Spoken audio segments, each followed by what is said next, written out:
Welcome to Formative, the show where today's leaders are interviewed by the leaders of tomorrow. Today's guest is James Vacca. He served in the New York City Council from 2006 to 2017. His causes range from our fire department to zoning, even to algorithms. We're so excited to have his expertise and energy with us here today. Hello and welcome. I'm Rachel Gazdick, CEO of New York Edge, and my co-host today is Tabitha from PS 175. Hey, Tabitha, how are you doing today? Good. Well, I'm so excited to be co-hosting the show with you, and I think everybody out there would like to know a little bit more about you. My name's Tabitha. I'm 11, and I'm a student at PS 175, and I love to swim, like at beaches and pools and stuff like that. Well, you know, I think you're at the right school. For our listeners, if you would look out the window right now, all you would see is water surrounding Tabitha's school on City Island. We're excited to have you here. And I know that we have a really great guest today, Mr. James Vacca, who's a former city council member. So I want to welcome Jimmy to the show. Hi, how are you? How's everybody? Tabitha, nice meeting you. So Jimmy, I think you're going to be super excited about today's show because I think PS 175 is a special place in your heart. Oh, yes. PS 175 is where my daughter attended. And she's now 27, but she went to PS 175 and we had a great experience there. The teachers were great. We had wonderful staff and I was involved as a parent myself. I was chairman of the school leadership team for maybe 6 years at PS 175. As Rachel said, City Island is a unique community and students learn so much by going there about the history of the island, and they're very much on top of environmental issues there as well. So Tabitha, I think this is super exciting that you're interviewing somebody that knows your school so well. And so I'm going to turn the show over to you because I know you have a number of questions for Mr. Vacca. And so why don't you take it away? Okay. What were some responsibilities of being the city council? Oh, well, I served on the New York City Council for 12 years. The people elected me 3 times, and I represented a big part of the Bronx, including City Island. It's not an easy job. And it's almost 24 hours, 7 days a week, if you want to do it right. It requires that the city council member know the community, know the problems, know the issues, know what people are concerned about, and that the city council member tries to help the people in his or her community. City council member depends on the community to be his or her eyes and ears, because they come back with the problems, they come back with their concerns, and the city council member has to try to help. Now, the city council member has more than that. City council member can pass laws, because don't forget that in the city of New York, the body of people that pass laws is known as the New York City Council. And Mr. Vacca had many laws passed that I hope made a difference in the city of New York. But those laws come from the problems we identify. And we have hearings on those laws. We get input from the public before we pass them. And then the mayor has to sign the law that the city council passes. The city council has budget power. During my time, I allocated a lot of money to after-school programs, to computers for schools. I allocated a lot of money to senior citizen centers. Again, I look at the needs of my district and I try to help, whether it's through the budget or enacting a law. But I think the biggest job a city council member has is that he or she has to have credibility in the community.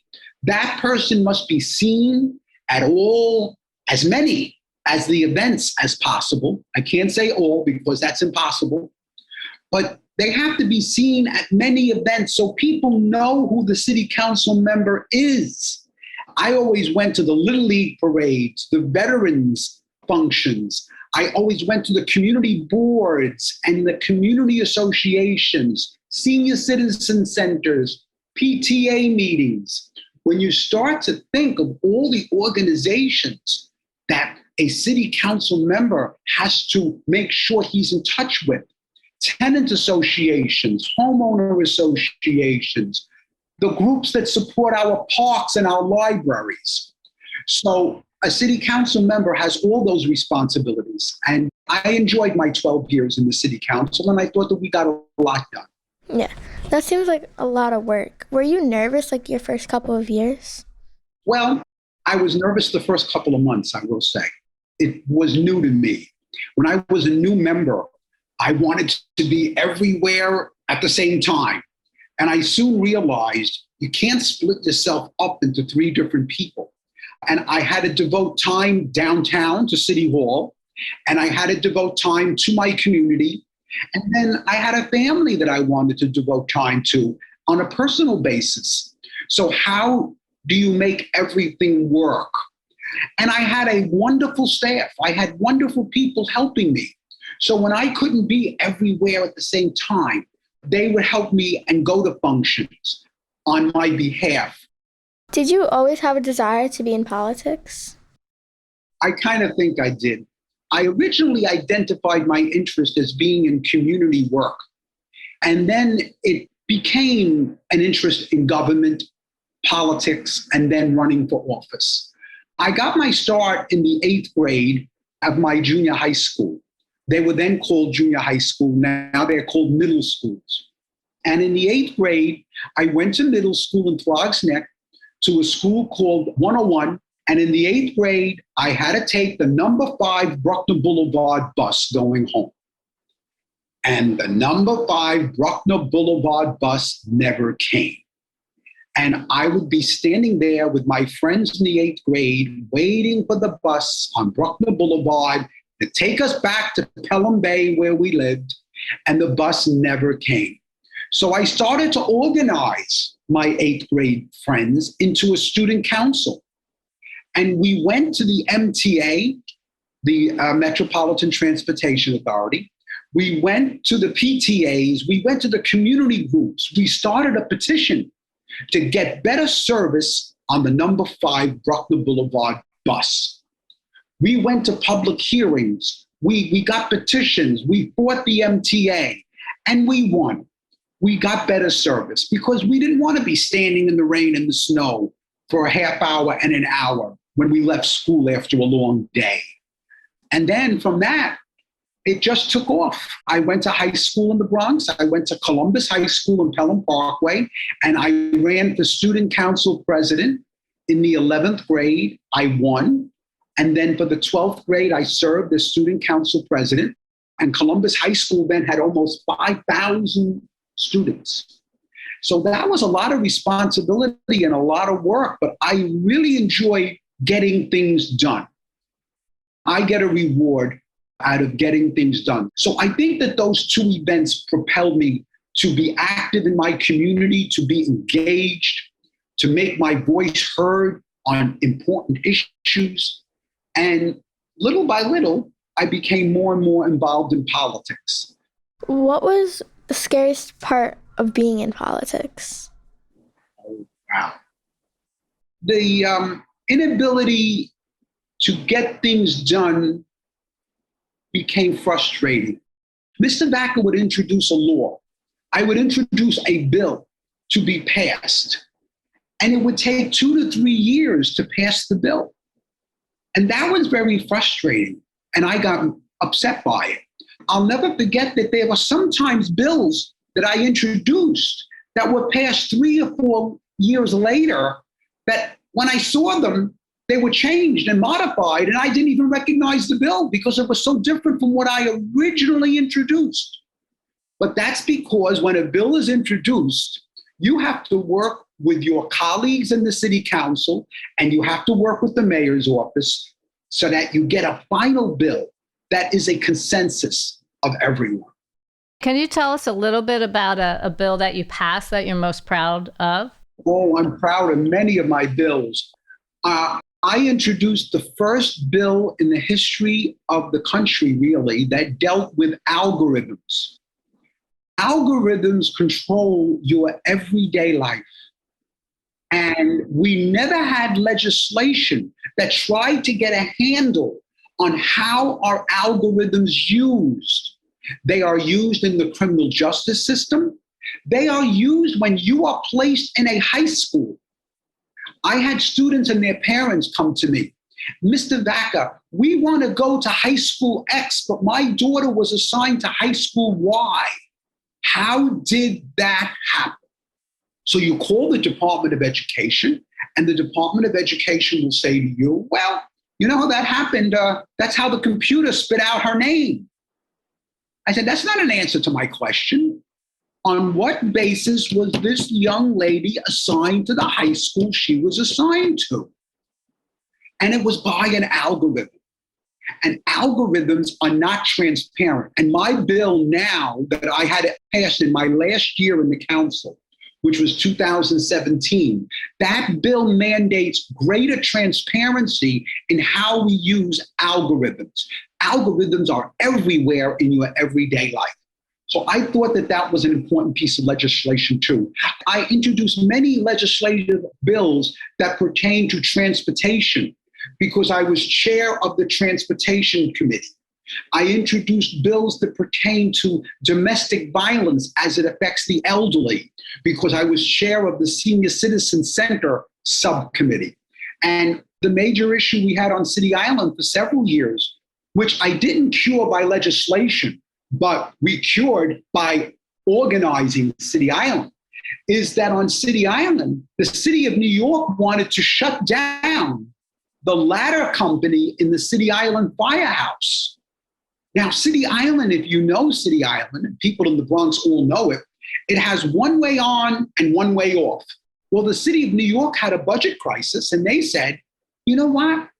We have an engine company and a ladder company in the City Island firehouse. We don't need a ladder company in City Island because nobody uses it. There's never a fire on City Island where you need the ladder company. Well, we said, wait a minute.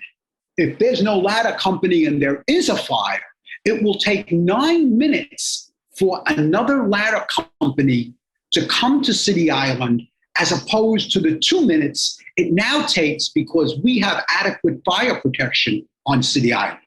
So we beat, at that time, Mayor Bloomberg, and we put money in the budget to make sure that the City Island ladder company was always kept. And now the threat has been removed for about now 7 years now. We haven't had a problem with people looking to do that. Yes, a city council member can get a lot done legislatively and by organizing his neighborhood. We just had a fire on the island, so thank you. Given the divisiveness in politics today, how do you think your advice has changed over time? Well, I very honestly tell young people today that politics can now be a rock'em sock'em career. It's unfortunate. We are polarized so much in this country, and political campaigns are often very strenuous. Political campaigns can be personalized, can be not nice, because both people want to win. And some people will do anything to win. That's part of politics today, unfortunately. I do think maybe it was always part of politics, but I do think that the social media has played a role that it did not play when I first came in 2005. I warn my students at Queens College, and I warn anyone, especially those who want to one day run for public office. Be careful what you say on social media because that's a record for life. Your social media, your Facebook, your Instagram, now there's TikTok, all these things, they are a record for life. So you could run for office 20 years from now and somebody will say, do you know what Mary said in 2022? So I tell my students, use social media to be constructive, to give information, to help people, but be careful what you say and be careful with social media because it is that permanent record. I do urge people to get involved in politics. I definitely want young people to be involved. And you can start like I did in student government. You can start in your local Girl Scout, Boy Scout troop. You can start cleaning up local streets with a group of your friends. There are so many ways young people can get involved. And then politics comes naturally. You will see or hear a person who's running for office who will motivate you. And if you look into their record and they do motivate you, volunteer in their campaign. Go with people you believe in, who are honest, who have integrity, who on the issue have similar views to yours so that you think they would advance those principles should they win. Richie Torres, who is a Congress member from the Bronx, started with me at 16 years old. And he was basically brought up in my office. And I'm very proud of him, very. He's one of the best Congress members. He went to Lehman High School, right in Throgs Neck on Tremont Avenue. And I was district manager of the community board, Community Board 10. I called the principal of Lehman High School and I say, you know what?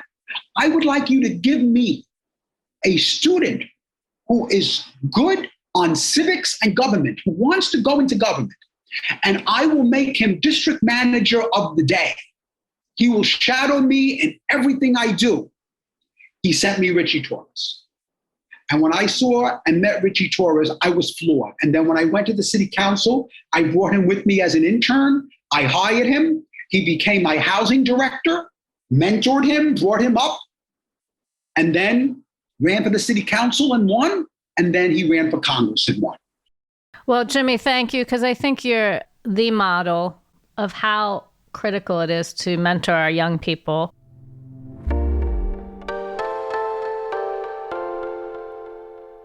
I want Tabitha to jump in here because I know she's been chomping at the bit to ask some of her fun questions for you. So Tabitha, take it away, hon.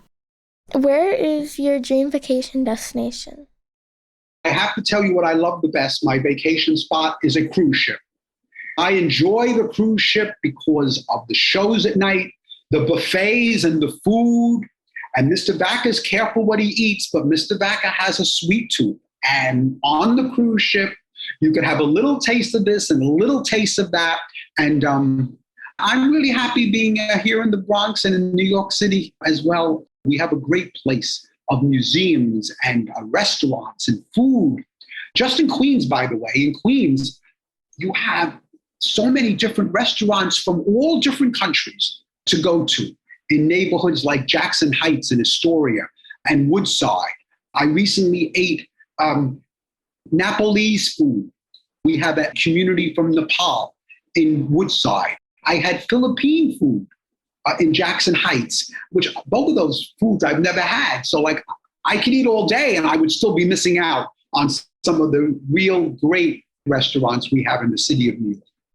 What food is your guilty pleasure? Oh, well, sweets. Mr. Vacca happens to like the creamy cheesecake with some cherries or blueberries on top. I mentor a lot of people, especially in the gym. I mentor them on diet and nutrition.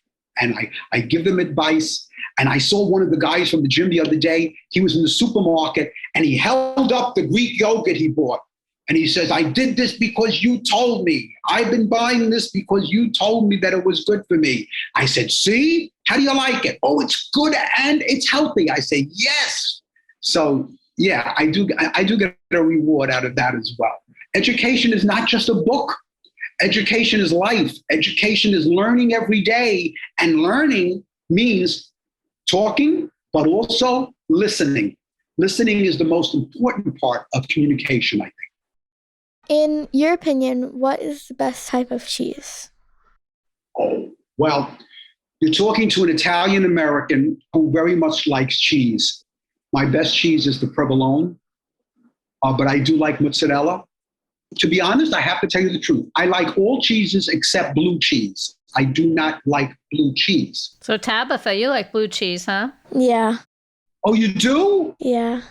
See, our taste buds are different. I know a lot of people who like blue cheese, so don't worry. I'm glad you like it. Like my mom, she loves it. She eats it like, you know those Cape Cod potato chips? Yes. She eats blue cheese with those.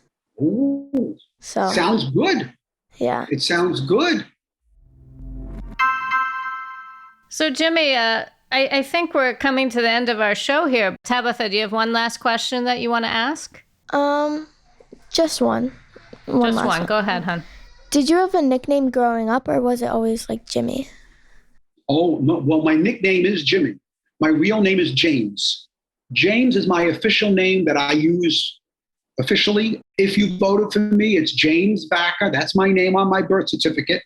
But to be honest with you, when I was a young kid, I thought James sounded too much like a butler. You know, here, James, I'm dating myself, of course, but James sounded like a butler, and I don't think that James fit me. So I always use Jimmy. Now, I have friends of mine who say, Jimmy, at this point in your life, you should be known as Jim. You're more of a Jim than you are Jimmy. And I said, at this point in my life, everybody knows I'm Jimmy, and that's what I'm going to be called. And that's what I've been called. So that is a nickname that stuck. We were at your school, Tabitha, and the UPS guy turned around and said, "Don't I know you?"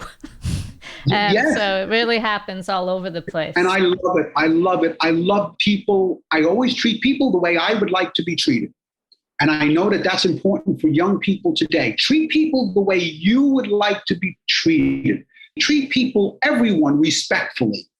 If you learn and you meet people and you don't like the person you've met, then move on and make other friends. But when you meet people and when you see people, always treat them the way you want to be treated. It's very simple today. We have so many people who don't like people that they've never met and that they don't know. And sounds ridiculous, but it's true. So I've been fortunate in life to have a lot of good friends and a lot of nice acquaintances who have respected me and who I respect. So, Jimmy, we always close our show with this one question. If you had to give advice to your 13-year-old self today, what advice would you give? Oh, wow. Apply yourself in school, but also make the best of friends. School is important, academics are important, but your social life is also important. Who you choose as your friends is very important. Let your friends come to your house and meet your parents. Let you go meet their parents and make sure your friends are friends who are worthy of you. I truly believe that so many times when you are with people, you are viewed as those people are viewed. So who are your friends, your peers, are very important. The academics, the school, very important. Push yourself. Don't think you can't do this and you can't do that.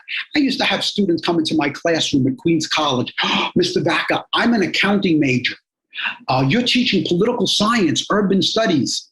I'm happy if you give me a C. I said, don't talk to me that way. Never be happy with a C. Regardless of the subject, you aim for the A.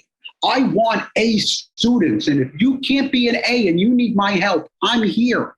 But also always aim for the highest. Have the highest values, the highest respect for others, and aim for the highest of goals in your life. And believe me, you will attain them. Never say you can't do. No such language as I can't do. You can. And you have to challenge yourself and you have to try.